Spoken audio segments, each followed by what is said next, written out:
Training within specific heart rate zones can boost your running performance by up to 20%. That's right, using a heart rate monitor can help you run smarter, not just harder, and this is why every runner should use a heart rate monitor. In this video, I'm going to show you the benefits of monitoring your heart rate during your running and then show you some of the better heart rate monitors to look at. As a runner, you know how important it is to optimize your training. We're always looking for ways to improve our performance, increase our endurance, and reach our personal bests. One of the most effective tools to help you do just that is by using a heart rate monitor. With a heart rate monitor, you can get real-time feedback on your effort levels, helping you train smarter and more efficiently. No more guessing whether you're pushing yourself too hard or not hard enough. You'll have the data right at your fingertips to make informed decisions about your training. By using a heart rate monitor, you'll be able to tailor your workouts to your individual needs, making every run count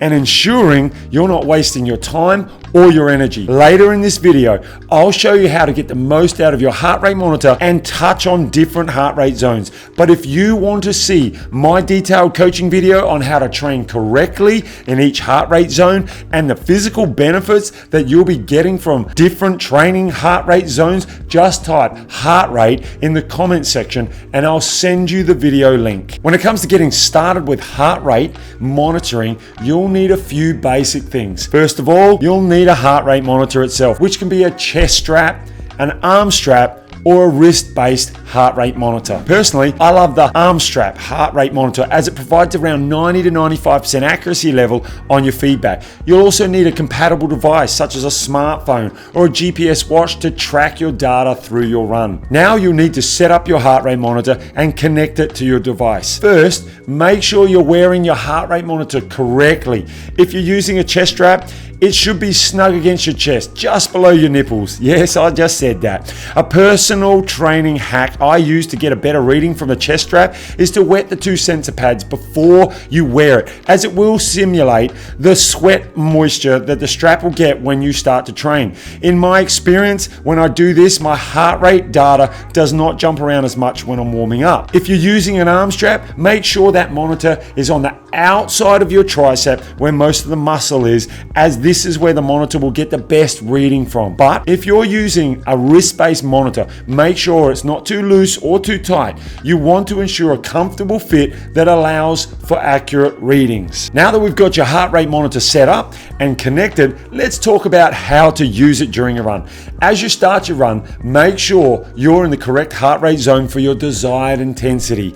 If you're looking to do an easy recovery run, you'll want to be in a lower zone. Whereas if you're doing a high intensity interval workout, you'll want to be in a higher zone. As you run, keep an eye on your heart rate data and adjust your pace accordingly. If you find yourself getting too tired or winded or out of breath, back off the pace a little bit, bring your heart rate back down.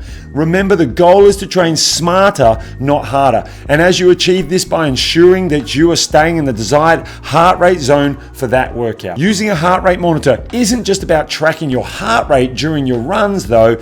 It's also about interpreting the data to improve your training. One of the most important things to understand is how to find your optimal training zones. Now let's look at the different type of heart rate zones and what they actually mean. But before I do, if you want to see my detailed coaching video on where I do a complete breakdown on how to train correctly in each heart rate zone and the physical benefits that you will be getting from different training in different heart rate zones, just type heart rate in the comment section and I'll send you that video link. By understanding the different heart rate zones, you can better structure your workouts to get the most out of your training. In most running watches, there are 5 heart rate zones. Zone 1 is warm up, which is basically 40 to 60% of your maximum heart rate. Zone 2 is easy running and in 60 to 70% of your maximum heart rate. And it's here where I personally believe and coach all of my athletes that they should do 50 to 60% of their overall weekly running. Zone 3 is aerobic, or as I like to call it, base building zone. This is around 70 to 80% of your maximum heart rate.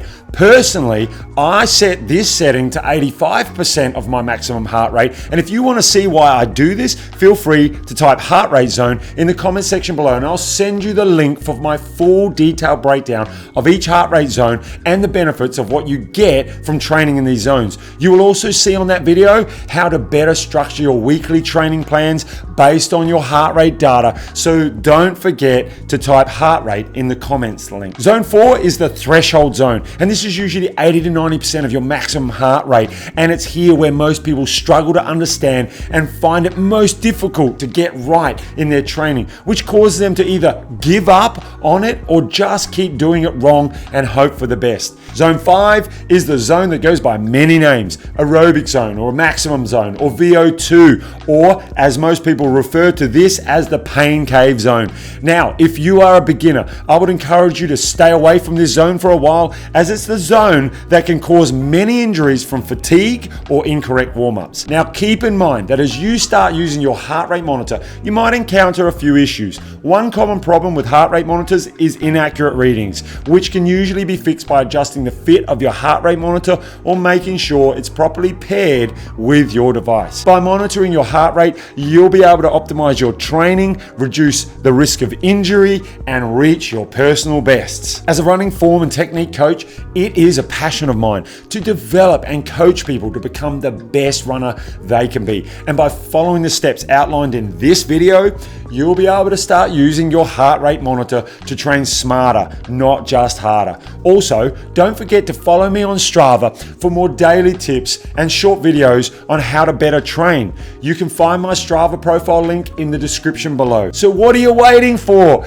Get out there and start using your heart rate monitor on your next run. Now, as you know, the most important piece of equipment that every runner needs to get right is their running shoes. And you would not believe how many people I come across that are running in the wrong shoes for their foot type. And because of this, I recently did a video on how to do a DIY foot test and then find the right shoes for your foot type. And that video is coming up right now.